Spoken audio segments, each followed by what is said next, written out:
morning, everyone. We are about to start. Okay, so let's see. It is 6:59. We have about 1 minute.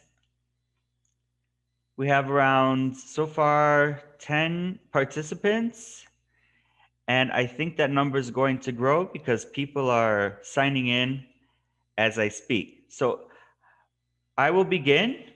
Hello, everybody. My name is Jason Almodovar, the Academic Director for Global Language Training. Think Training, Think Global. Before I started with Global Language Training, I was working teaching online, and I have worked for several online companies teaching, and it was a wonderful experience. I learned a lot, but I wish I had someone to give me a kind of orientation to what this technological machine is that we have, where we can use the internet as a way to educate, and we can do it virtually. And what does that mean, and how does that look, and what does how does that define us as teachers? So I thought, why not have a conversation around this vis-a-vis a webinar? And that's what we're going to do today. I'm just going to add, we have some more people joining in. Let me just add those. Okay, I think I did that. I did. So the topic for today's webinar, teaching English online, being prepared. And I'm just curious, how many teachers do we have, or how many people who want to be teachers do we have here with us today?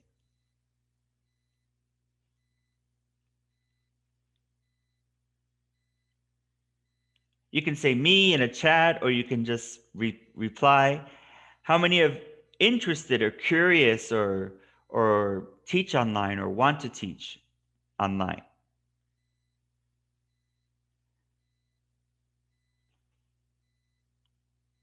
Well, it's okay. We'll keep going. So, teaching English online, being prepared. What we already know. So, in the 21st century, there's been an increase in both enrollment in and educational offerings of online learning. Let's see. I have, okay, Marife teaches online. Patricia wants to teach. Pre-John, I hope I'm saying that right, wants to teach online. Great, great. So this will be a conversation valuable for all of us. And anything I say, Marife, if you want to add to that conversation, feel free. So what we already know, the 21st century has seen an increase in both enrollment and educational offerings of online learning.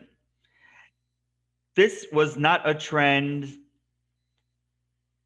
30 years ago. People doubted it, people questioned it. But now, and especially with the restrictions placed on us during this pandemic, there are a lot of people getting online and looking for learning opportunities. And what that means for institutions that teach, they are looking for the teachers to be the qualified teachers who can take on this task, because it takes a lot of responsibility and skill and familiarity with technology, just to say the least, to be able to teach online. So, like I said, once this was a criticized trend, but now learning online is globally accepted, and it's a technological and convenient pathway to learning. But this isn't just about convenience. The fact is, online learners measure their own progress through quiz performances, homework assignments, group discussions, and more, as which has given them an opportunity to be involved in their own learning. Sorry, 1 second. So, learning, being able to gauge where you are every second in your learning process, and coming out on top with a certificate, a degree, a vocational skill. It's a wonderful technological phenomenon, and it's going to keep going, and it's going to keep growing. And I don't think it's something that will stop as long as we have technology. Okay, let's continue. Oh, I have another student entering. Great. I have a chat here. Oh, Fumi Williams wants to teach online as well. Okay, well, I hope this is helpful for you, Fumi. What we already know. Sorry, I think my PowerPoint had more coffee than I did. I have to go back. Okay, what we already know. What is more impressive beyond self-directed learning is that online instructors have this technological, ever-evolving tool to be able to facilitate learning. We say we're teachers, but really, and what the literature says and what the theorists say is we are facilitating learning. And if we're facilitating learning, we need a tool, but we need an impressive tool. We need a tool that's great. So here we have the online learning platforms. So with this tool comes more instructor responsibility and the increasing need for instructors to know how to best facilitate learning using this technological machine. And I think in my experience, I knew how to use, for example, Blackboard when I was in graduate school. That was online. That was the extent of online learning for me as a grad student. I would log in, there would be the assignments, there would be a forum. But now, as a teacher on the other side of this fence, I had to learn a lot about how to use teaching platforms that were not just, let's say, two-dimensional as Blackboard I consider to be, or platforms that are now interactive where you are face to face with your learner or learners. And now we see that there are a lot of group learning experiences, but there's still one teacher managing that virtual classroom. So this takes skill. It's not something you can just jump into. And like I said when I started this webinar, I wish I had some type of guidance or just someone to say it's not as easy as you think. So let's continue with that thought. So, online instruction in the 21st century. As I stated earlier, this COVID pandemic has preserved education. It's kept education going from, kindergarten, or I can say pre-K, because a lot of online learning platforms offer learning opportunities for children before the age of 5, all the way up to graduate programming, all the way up to vocational skills, postgraduate certificates. The online learning technological machine, that I like to call it, has preserved education as we know it. And it's probably going to evolve into something even greater as time goes by, because we're learning how to educate the masses using this tool, and we're learning what worked, but we're also learning what didn't work. I don't know if some of you heard how about in the United States, they were trying to, during COVID, have everyone learn online, but the problem was internet connection, students' ability to be responsible to sit and learn and study and not have that educational institutional context to serve as a parameter to their self-discipline. And then we learned that there were parents who were not equipped or didn't have the patience or just could not wrap their heads around having to be teachers.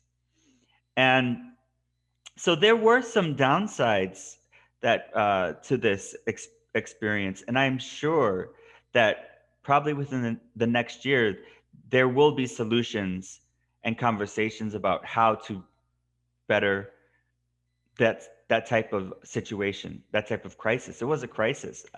I don't know about in other parts of the world. Okay, I'm going to admit two more students. This is great.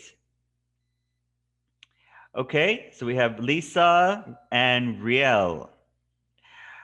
So, the major contribution online instruction has made in this century is the global access to education opportunities. And I think this is a big deal, and I think this is wonderful. So, I can be a teacher in my living room in the, let's say, the United States, or let's say in Great Britain, and I'm teaching someone in Singapore. I'm teaching someone in Bangkok. I'm teaching someone in Australia, and it's such a phenomenal idea, and it's a reality. And I think the fact that we have this technological machine, this internet, being the bridge between myself and international learners, and or international learners and myself is amazing. But it requires skill, and it requires some components that we're going to talk about here, that to help you be successful at it. We can do it, but we want to be great at it, and we want it to keep going. So there's a responsibility on the shoulders of online instructors. There really is, that I think um, deserves paying attention to or talking about. Since the year 2000, enrollment in distant learning has made up 35% of the learning population in the United States alone. And that comes from a statistics in 2018. So I am sure that was pre-COVID, that this has increased by probably at least another 10%. So let's go on to our next slide. Occupational trends. Occupational trends. I thought, why not look at the various names for one job that does the same thing? So we have remote teachers, distant teachers, virtual teachers, online instructors. Every one of these different titles share the same responsibility: facilitating learning online.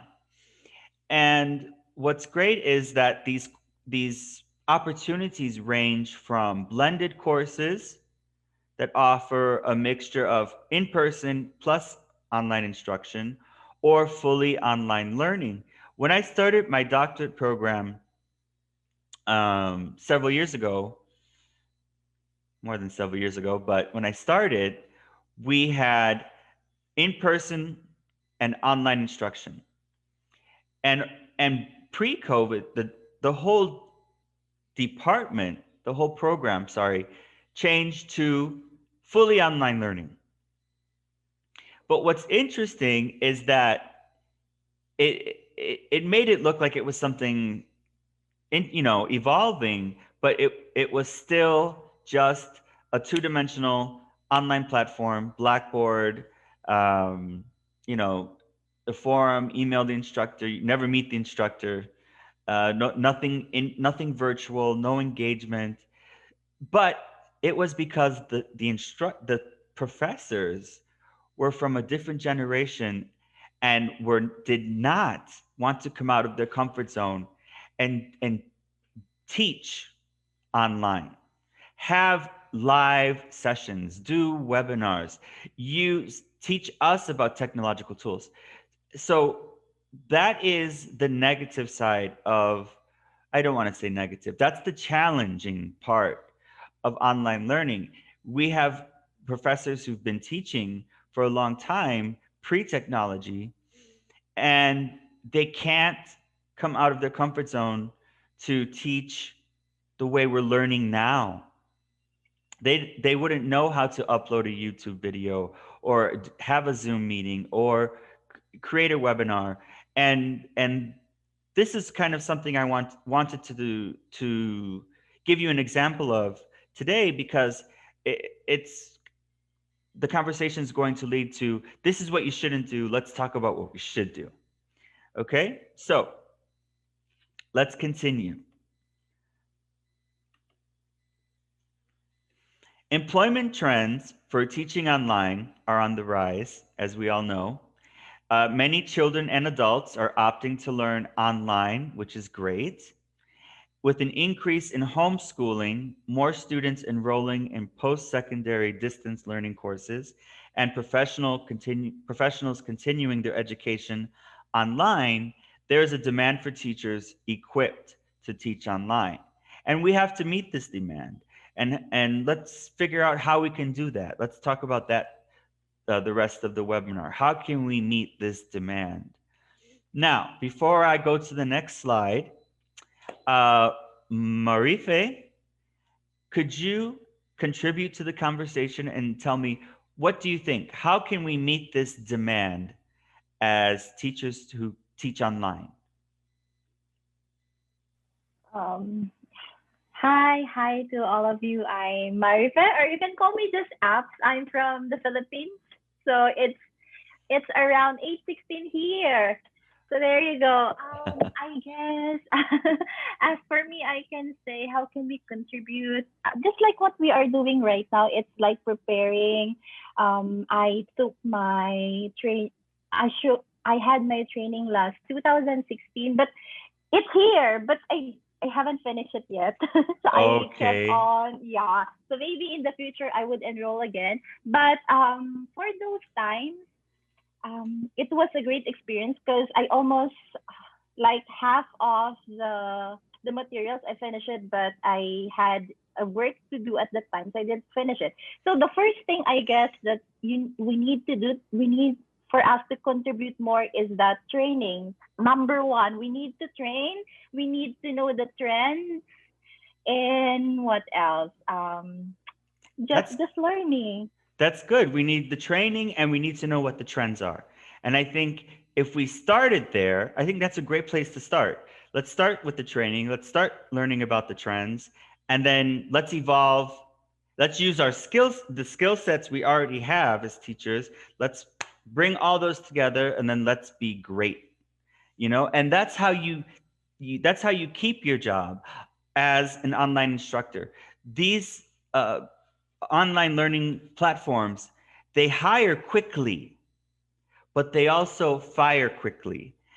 They also evaluate quickly. So you have a very brief hiring process that may take, let's say, a week, from my experience. But once you're learning, you're constantly being evaluated. And in their minds, they have a particular way they want you to teach, they want you to be, they want you to present yourself. And some of it isn't explained. So we have to figure this part out before we take on these online learning jobs. And I've worked for two different companies. They're great companies. I had a great experience, but they can be demanding. So let's look at that. We have a question from Karwan M. Said. Karwan says, in my country, the people have an internet problem, and some of the teachers have no experience in using technology for study. What is your advice? Like Marife said, learning about the trends is one way, but I guess to add to that is learning how to use technology, and who's responsible for that? How much responsibility is that on the person who's hiring you, and how much responsibility is that on yourself? And as teachers, sometimes we have to have our own self-directed learning, and we have to remember, as a teacher, especially in the United States, for example, teachers always have to be learning something, getting a new certification, meeting a new standard, knowing what are the best practices. And I think we do that. But with technology, like Karwan is pointing out, sometimes we don't come out of our comfort zone and we don't, it looks too, because it is a technological machine, it looks too intricate, it looks too demanding, it looks overwhelming. So part of it is the institution's responsibility, the place that hires you. But before you get hired, you probably have to take an online certificate in technology. You might have to get tutoring. You might have to find your own way to be comfortable at enough to get hired and then learn as you go with the platform, because each company has its own platform. There isn't one platform that everyone uses. So you're safe in that regard, but you definitely should find a way to learn, how do I use the computer? Uh, how do I log in? How do I what's Google? I mean, those are basic questions, but you see my point. So Fumi was saying self-development. Yes, Fumi Williams. That's a great answer. Thank you. And if you're not comfortable enough exercising self-development, then you can also pay, like Fumi here suggested as well, to take a course or pay a tutor. Or if you have someone in your family that's younger, and my niece, I'm in my 40s, my niece is 16.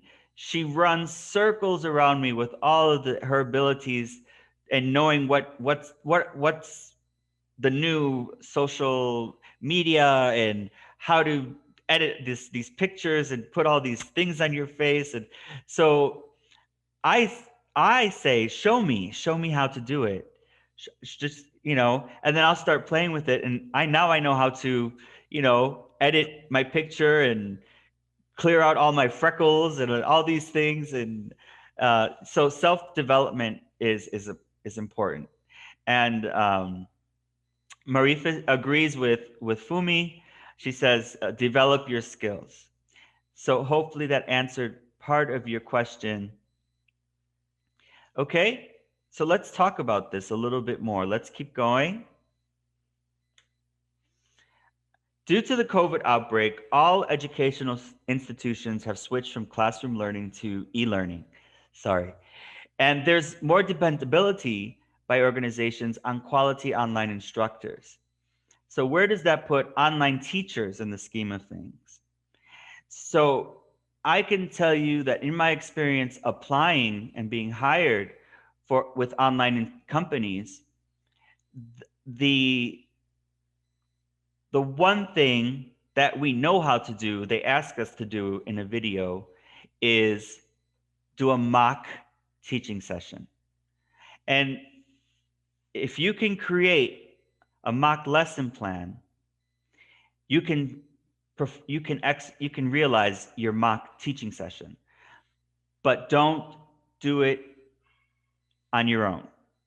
There are so many examples on the internet, specifically YouTube, that you can visually see how the teacher is going about teaching the lesson. Because personality in online instruction is something that they don't put in the job description, but they expect you to have. And that's something that you have to exercise. That's not going to come overnight.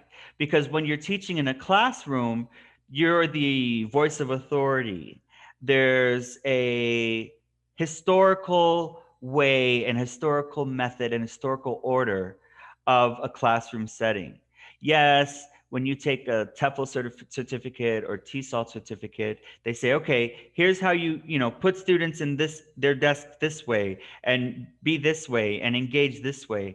But it's still always, you're the voice of authority, and you know, personality isn't something that's really discussed specifically. We have some chats. Let's see. Oh, Karan says, thank you for the answers. So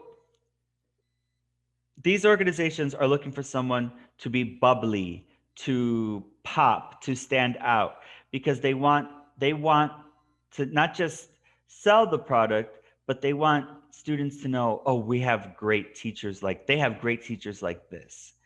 So that's something to think about, and it takes practice to be online for 45 minutes, 30 to 45 minutes, and be engaged and consistently on and presentable. It takes practice. It takes practice. But I'm giving you the heads up so you know what they're looking for, so you can then find a visual aid. So okay, Jason said teachers should be like this. Let me go online and look at YouTube videos and see what he's talking about. Okay, let's go to our next slide. I'm going to have a sip of one moment. The online instructor's place in online teaching. So, teachers have to become technologically savvy. Know your computer, know your laptop, know how to, I would say, even know how to use the function keys. Way back when computers were around, started popping up and being affordable, there was a lot of use of the function keys. So I still like, Control P, Control S, those kinds of function, F8, function F3, those kinds of things. Um, Also, know how to how to gauge how much energy you have left on your computer. Know how to gauge the lighting. I have two lights, and I have a lamp right next to me because you have to be seen clearly. Think about those kinds of things as well. Know how to mute your laptop. Know how to know which is the best headset to buy. Know how to connect your your oh, I have it down there. The USB. Know what a USB is. Those kinds of things. Know that when you're teaching, don't just be connected to the Wi-Fi in your apartment. Have your router connected to the laptop directly to secure a better signal. These are the kinds of things, sorry, that we have to consider. And when we're teaching in a classroom, we don't have to worry about any of that. Yes, we have to make sure the lights are on, but beyond that, it's just us and the learner, and the learning material. So it's different. It's different. And the the challenging part is when you get hired for online teaching jobs, you're not really going to be told these things. They're going to be expected of you. And that's something that I'm hoping today I'm able to do to help you be prepared. Now, the other challenge is self-discipline. Yes, we have our bachelor's degrees. Yes, we have our TEFL certificates. We have our master's degrees, etc. So yes, we know how to study and be disciplined in that way. But it's different when, in a way, you are your own supervisor, and you have a class at 6 a.m. If you work, depending on which country you work in, you have a 6 a.m. class. So you would think, okay, I'll be up at 5:45, and I'll have a cup of coffee, and I'll just go online, and those 15 minutes fly. And no, it's not realistic. You have to be up at minimum 5 o'clock. I was teaching online. I was up at 4 o'clock in the morning for my 5 a.m. classes, and I worked from 5 a.m. to 9 a.m. And because why did I get up at 4 o'clock? Because I had to let my body wake up. It's naturally, and then I had to eat something light, and have my hot chocolate, and then I had to make sure the lighting was set up. I had to make sure I had all my teaching tools, which I'm going to show you. I have some fun things to show you. I had to make sure everything was charged. I had to be refreshed, wash my face, fix my hair, make sure I was visually presentable, put on my uniform. All of that takes time. And the best advice I can give you is pretend like you have to leave the house to go to work, so that you get in the habit of getting ready. And instead of walking out the door, you're walking to your desk, and then you're on.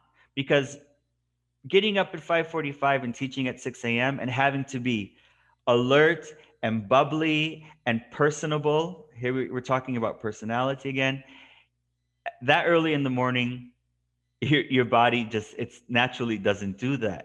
So you need to give yourself time, and you have to create the self discipline. And we think, oh, we're teachers, we're self disciplined, but it's more about behavior and habits.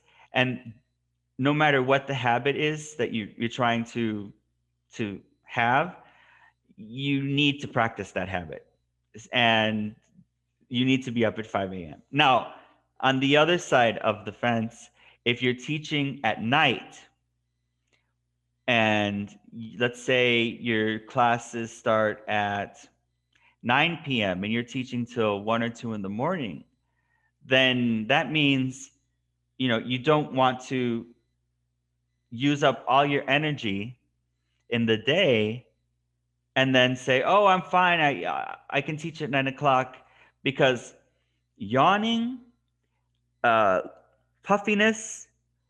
If you look tired, the companies I've worked for, I remember once I received a message saying, "Teacher, the student you just had said you look tired," and I was like, "What?" And so you have to look refreshed, and you have to know the institute you're working for is watching your videos, watching you teach, but also they're telling the students if there's something odd, or with the instructor, or you don't feel you like the course or something, email us. So you're being evaluated. So self-discipline means you have to be your best, and you have to make sure your body has enough energy in its reserve to be your best. And that requires you creating a schedule. I started working online thinking it was going to be, oh, I have all this flexibility, but I needed to create a schedule. And you will have to do that too, if you want to be successful. If not, try it your way, but you probably won't last long in this type of work. So teaching online is constantly evolving, and instructors have to evolve with it. And we talked about that earlier. Let's see, we have another chat question here.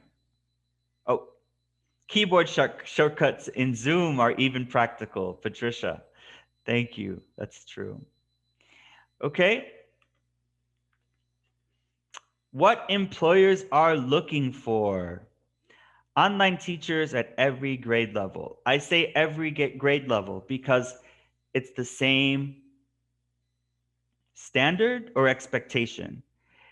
You're teaching, when I was teaching online, I had toddlers, I had little toddlers, and then I had high school students and adults. And my job requirement was the same: be personable, look presentable, be honest in your teaching, be engaging, engage the learner. Um, don't just don't just use yourself. Have a background. So I created this background for you to see when you're teaching, you want a background. You want it to look like a classroom setting of somehow. And I know teachers, we are so creative. And if you need ideas, you can also go online and look for ideas. And this was not expensive. I found these images online. I went to the print shop and they printed them out and I put them on my wall. And here it says, in our class, we are a team, all stars. We respect each other. We take risks. We learn from our mistakes. We dream big. We try our best. We celebrate each other's success. So this makes a huge difference. And it also gives a sense of who you are as a teacher. You're creative. You you love to teach. You go the extra mile, and that is a skill set you have to demonstrate to these online companies if you want to keep this job for a long time. And I'm this webinar is for people who want to teach online and want to continue to teach online because it's great. There is flexibility. You are kind of, like I said, your own supervisor, but it comes with discipline and creativity, and like we talked about earlier, going the extra mile, professional self-development. Now, we have to demonstrate, number one, our passion about the subject. We have to demonstrate our passion about teaching by smiling, looking directly into the camera. This is something that companies look at while they're evaluating you. You have to look directly into the camera. You're going to have here, maybe on this side, your image, your camera, and maybe the student's image here. And looking at the student, you think you're looking at the student because you're looking at them in the camera, in the video, but you're actually just looking at the left-hand corner of your computer. When you look directly into the camera, you're looking directly at the student, and and that's the best way to engage. And again, it takes practice. It's a habit. It's something we have to learn to do. Come out of those comfort zones and practice this, because if you don't, it's going to be noted, and you may not be told directly, but indirectly, they'll start giving away your hours. And these companies want superstar teachers. That's why I go back to my argument. Don't wake up at 5:45 to teach at 6 a.m. because you have to be on. You have to be ready. Okay?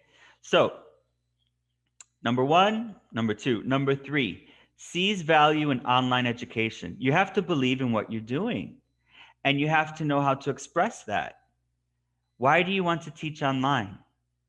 Oh, I like the hours. It's flexible. I can take care of my children. Does that really say you believe in online education? It doesn't. So be careful when you're asked that question. You want to say, I think online learning is the best technological tool that we've ever had as educators. I've learned how to use it. I continue to learn how to use it, and I see its benefits. Okay? That's something you can say in your interview. Is a good time manager. I talked about this again twice, three times. I won't talk about it anymore. But time management. Flexible and open to feedback. Every time you teach a course, you get feedback. Usually, usually, in my experience. And the last company I worked for, on the feedback, they created an average. And your average was a way for you to see, okay, I'm a 9. My goal is to be a 9.5 because 10 is perfect. But 9.5 is what the company says. If you can keep a 9.5, you can keep your job, or you're not going to be as you won't be over evaluated. So that's an example of what I mean by open to feedback. Thank you for this opportunity. as a teacher, I think it's important to know, you know, my average, and it will help me learn how to, and it will help inform how I teach my upcoming sessions. So positivity, accepting it, and and you know, oh, you don't have to say I'm sorry. You say thank you for for showing me this. Thank you for teaching me this, and now I know how I can be better at it. So that's flexible and open to feedback at the same time. Facilitates classroom community with engaging tone and creativity. So I showed you my classroom setting, but I also can show you some of the props that I use that are a lot of fun. Have fun props. This is Mr. Bird. Can you say good morning to Mr. Bird? Hello, Mr. Bird. That's great. So if they're young, you can use Mr. Bird. If they're older and you're teaching them emotions or feelings, you can say, Thomas, how do you feel? Are you sleepy? Yes, sleepy. I'm sleepy too, but let's get energized. Come on, Thomas. So that's an example of someone who's, let's say, younger up to about the age of maybe 12. And then if they're older, you can do something as, and this happens with the older learners. They're shy. So I said, how do you feel? Are you shy? Shy? Yes, don't worry. We can be happy together. We can learn. We can learn. Sorry, I'm trying to talk and move at the same time. We can learn together. Don't be shy. Something like that. Something you also should invest in are flashcards. You can't get enough of flashcards. They are a great tool. And I have flashcards for colors, right? But I also have you can use the flashcard and say, um, what color is it? Orange? Orange. What shape is it? What shape is this, Thomas? What shape is this? Can you guess? Round. Yes, look, round. Very good. So the props help you teach, and I hope I just showed you how. Yes, you can, okay, circle, round, but visual aids. Remember, there are different ways to learning. I'm a visual learner. Some people are auditory. You know, it all depends, but visual aids help. And, you know, have a backup puppet. Have a backup puppet. This is Mr. Pig, you know, um, those kinds of things. For your older students, you want to have a whiteboard. And I did not pull mine out. A whiteboard and dry markers, especially because the material that they use for older students may have some mathematics in it. It may have some terminology in it that the student doesn't know. And you can, with the whiteboard, you can break up the word and you can have them try to understand the word without giving them the definition. If you try to break up the word, possibly on a good day, right? On a good day. So um, that's number 6.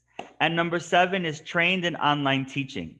And that just means get your TESL certificate.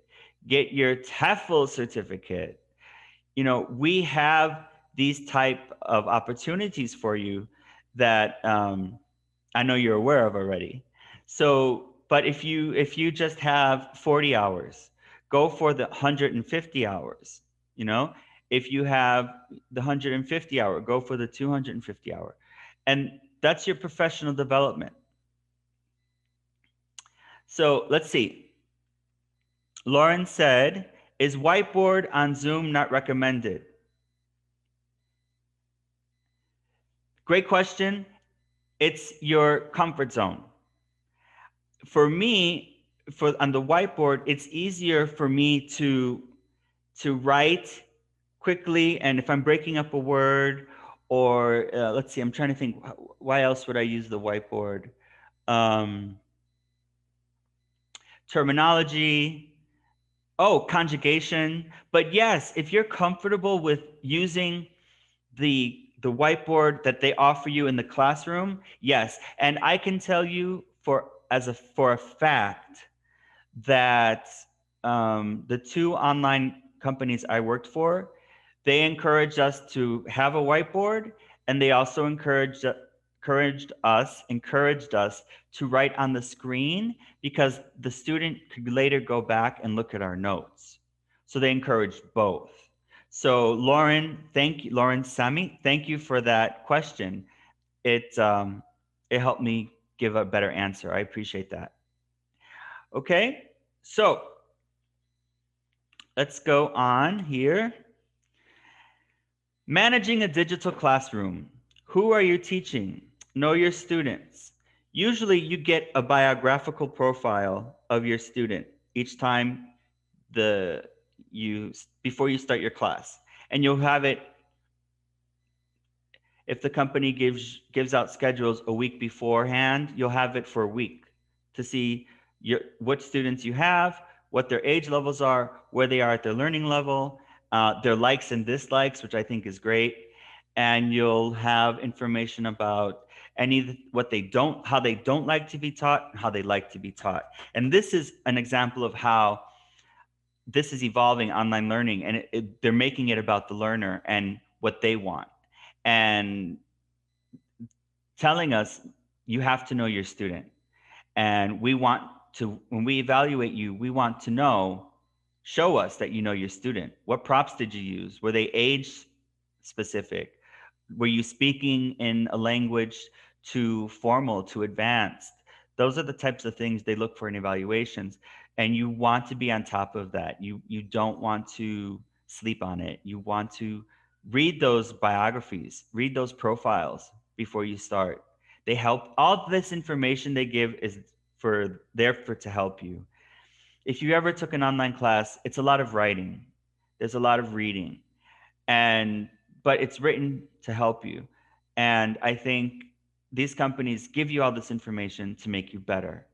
But if they see that you're not trying, or you're not demonstrating that you've read this information, less hours, less pay. And eventually you'll just be a substitute. And that's not what we want, right? So, what are you teaching? Know your curriculum. You'll get the curriculum in advance. Go through each slide. Um, think about images you can download to put on the whiteboard while you're teaching, or in Zoom, things like that. Latin Higher, I know, uses Zoom. So know your teaching tools and props. We just went through that. Um, if the company uses Zoom as a platform, before you start, even during the hiring process, create a Zoom account and do a test with a friend. Hey, can I Zoom you just to make sure I know where everything is, and I know what to click on and what not to click on, because I have an interview, or I have to create a class lesson and I have to record it. These are the types of things that you need to be on top of. And no one's going to do it for you. That's the challenge. You have to be extremely proactive with online teaching. If your goal is to teach online and have this different experience as a working professional, then you have to be on top of it. You have to know the ins and outs, and you have to know what's expected that's told to you, and then what's expected that's not explained to you. And those are the two areas that you have to marry, make them work together. Make them work together. So I gave you examples, right? When I said round, look at this. What is it? Orange. It's round. Can you say round orange? Total physical response. This is something that you should Google, you should watch YouTube videos on, know about total physical response. That's the framework that these online learning platforms rely on to as a best practice. That's up until now. Maybe next year something else will be more effective. But total physical response is something you definitely want to learn about and mention in your interviews. Even if they don't ask you, mention it. Take a tip from me. Okay, extending the curriculum content. This is my example. So we have to talk about mouth. We have a picture we're talking about the face. We have to talk about the mouth. We say mouth. Or to draw. That's another way I use my whiteboard. I draw the mouth. Or I circle the picture of the mouth. Say, what do we do? What's inside our mouth? So we're learning about mouth, but let's extend it. What's inside the mouth? What are these? Teeth. Yeah, very good. Teeth. How do we clean our teeth? What's this? What do we brush our teeth. Good. What do we use to brush our teeth? And they don't know. And you say, a toothbrush. That did not take very long. That took maybe an additional 20 seconds. And that's the extent, that's how you extend the curriculum content. And that's what they look for. These companies love it when you do that. When you take what they give you and you make it three-dimensional and you make it more interesting and you create these connections. So the next time the student, says, "Mommy, toothbrush," or, those kinds of things. So teaching outside of what is familiar, what I mean by that is don't just teach the material. Don't just look as you're teaching and read it, and the student will lose interest. And if the student doesn't want you anymore as their teacher, they have that right, and that's one less student, and that's one less work hour, and it's that simple. I don't mean to sound intimidating or scary. It's just the reality of the business. There is this wonderful quality teaching, creative side to it, but there's also the business side. And we have to respect that business side. It's a culture shock, but we have to respect the business side and understand that if we want to keep going and keep this business going, we have to be the best teacher we can be, and we want to shine. So, managing behavior on both ends of the digital platform. What does that mean? It means when you're teaching, don't do this. Don't do this. If you need to drink something, have your glass, but don't constantly be drinking something. Usually they say water or, a water bottle. Don't, I just did it. I started going like this.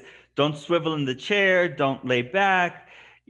Be presentable. Make sure that you're being seen from here to here. And be attentive. Be attentive. No distractions. Don't have your balcony door open because you're going to hear a sound and you're going to naturally, biologically turn. But they look at that as you're not paying attention.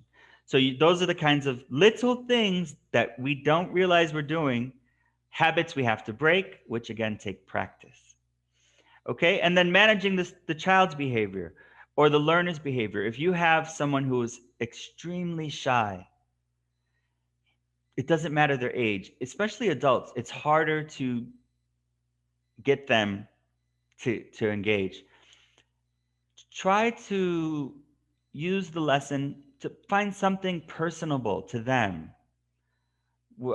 Let's say it's a National Geographic lesson about Africa, South Africa, and the student is from Latin America, and we say, "Oh, Jose, let's read about South Africa." But you see, Jose's not really paying attention. Say, "Jose, tell me, would you like to go to Africa? Yes? Why? What would you like to see? Oh, great answer. Okay, can you read this for me? Read, and I'll circle. Read this paragraph for me, okay?" And that's the kind of thing it's a lot of work, but it's so fulfilling because you see that they're doing what you're asking them to do, and you see that they're learning. It's wonderful. As teachers, all we want to do is help people learn. And when we see that in the moment that they're learning, it's such a great fulfilling experience. That's why I chose to teach. So this is our last page: professional development for the future. Join online education courses. Okay, this is for your own professional development. Enhance how you teach subjects, try new approaches, find best practices, especially on behavior management, find out new trends. Okay, so let's see. I'm going to, oh, one moment. I'm going to copy and paste these links. Oops. Oh my goodness. I'm going too fast. Let's see. Here we go. I was going too fast. I was rushing it. Okay, so I'm going to send this to everyone in the chat. For all of you, these are professional learning opportunities for teachers. And I reviewed a bunch of them, and these are the ones that I thought were good and also thought were free. Free's good, right? So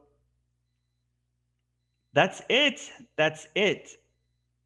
Um, I just want to thank everyone on behalf of Global Language Training, and just thank you all for being great participants. Now, we have a few minutes for questions and answers. Does anyone have questions? Okay, Lauren, thank you. Lauren has to go.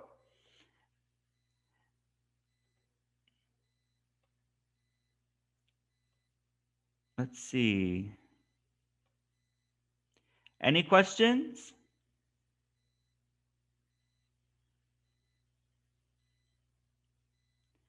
Patricia, you're welcome.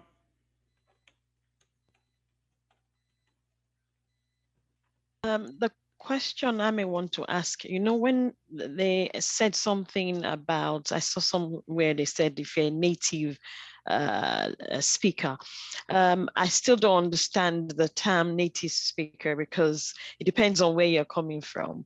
Yes. For those putting it into context, as in, okay, I live in the United Kingdom, we speak English here. If I compare that to someone that is in Nigeria and then speaks English there also, so how do you consider what a native speaker is? Because in Nigeria, for example, their lingua franca is English. In UK, their lingua franca is English.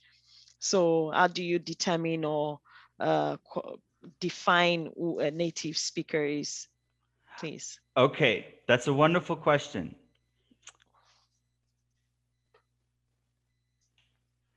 Okay, so I have two questions. Fumi, I will answer your question first. So a Okay. native speaker, Fumi, is someone who speaks without a hint of an accent. It's a polite way of saying accent free, you know? So, with the exception of, British, Canadian, Australian, or from someone from the United States, where the they speak English, but you can't really tell. You can, okay, that's an Australian accent, but it doesn't it doesn't affect the way you teach it, because what they want is they want the learner, if they're hiring British teachers, then they want the learner to have a British accent, or that's the type of accent that they want the student to hear and perpetuate. um, the same thing. I want to have an American accent, so they hire American teachers, Canadian teachers. So people who are bilingual, trilingual, it's a little bit of a challenge, because they kind of want this perfect English, but what does that mean? You just said it. Well, the lingua franca where I'm at is English. So what do they mean by native speaker? So that's the challenge, and I think the the solution would be to get the certificates, get the education, and get the practice, and you would be able to teach English in, let's say, if you wanted to teach in Africa, maybe you could teach in a different country, but where it's bilingual. So you know two languages, and they're not the institution isn't so much focused on your accent versus your skill and your training. With these online companies that are coming out of China, for example, they're a bit discriminatory. You know what I mean?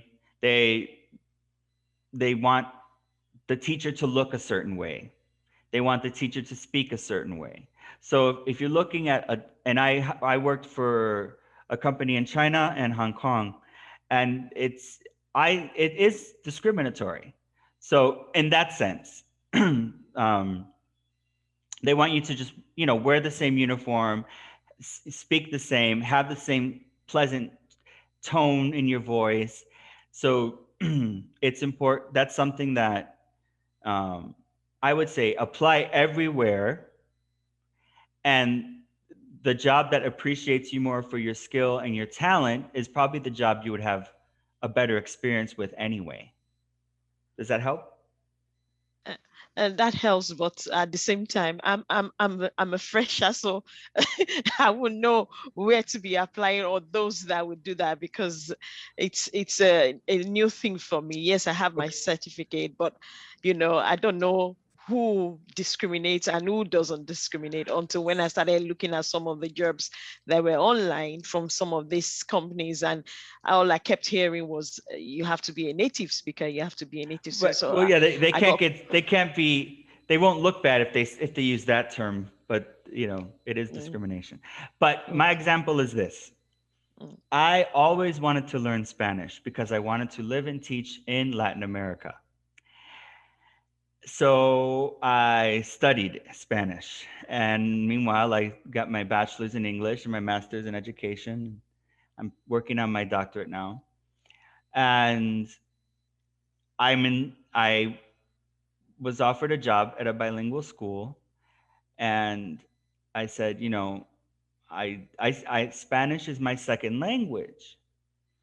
So, how much of that does that affect my application process? And what they say, I remember this. She said, well, we have, because we have, native Spanish speakers, we have our meetings in Spanish. This was an example. And you'll have everyone who works here, like in the cafeteria or the maintenance, they don't speak any English. So I think in your situation it would be the other way around. So I would work at a school that's bilingual, where they have both languages. So what you speak English, and you speak what else, please? I speak English, I speak Yoruba. Okay, Yoruba. Yeah. Lovely, lovely. So then, okay, so why not start applying at schools that are private and bilingual, that can maybe open a door for you in the future, where you're gaining this experience, and they meet you, and you know I think it's a great way to start. Okay. Okay. Thanks So- very much. That is very helpful, because I got confused yesterday. I was thinking, so who is the native speaker? I need to have an understanding of this. of course. Thank you. Thank uh you. Prejan Nidal, I hope I said that right, has a question. How important is the degree for job opportunities if one holds a TEFL course? In my opinion, you have to have as much training on your resume as possible.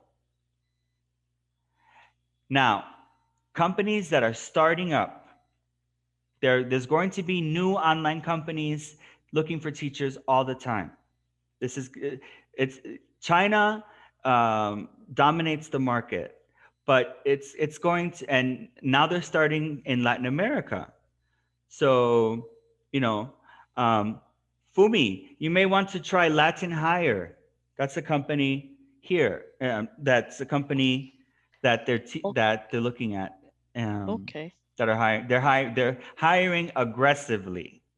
Okay. I So will do that. yes. Okay. Um, The name so Latin Aya. yes, I'll Okay. put it in the chat. Okay. Thanks.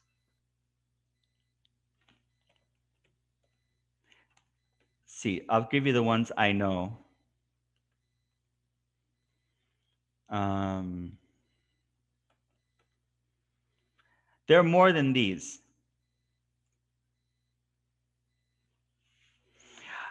Yeah, and for me, I would see if, like, maybe if they're like in Johannesburg or Cape Town, what if there are any new online learning schools being opened, or bilingual schools, maybe. Okay. Okay, so yes, so I would say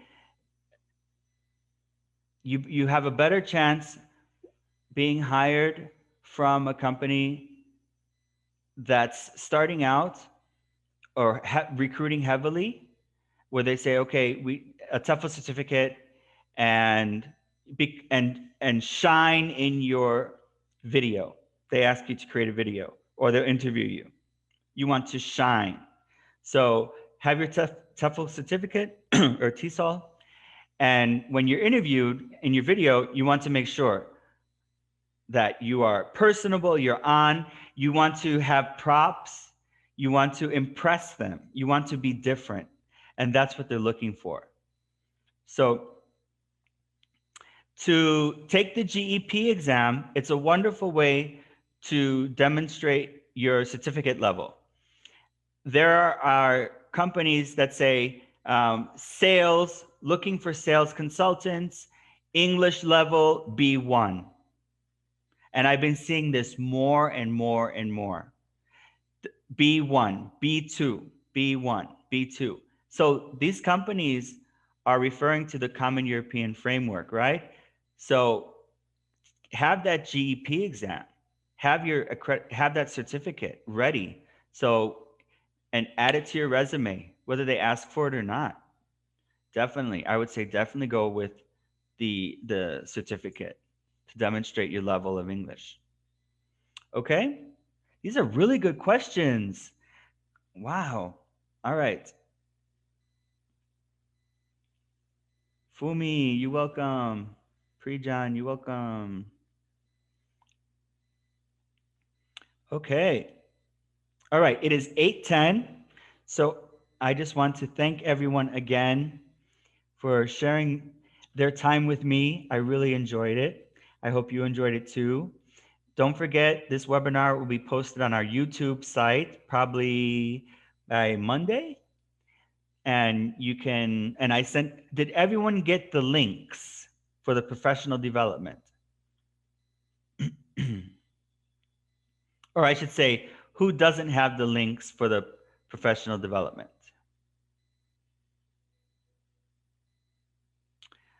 Let's see. Palmyra. Palmyra has a question.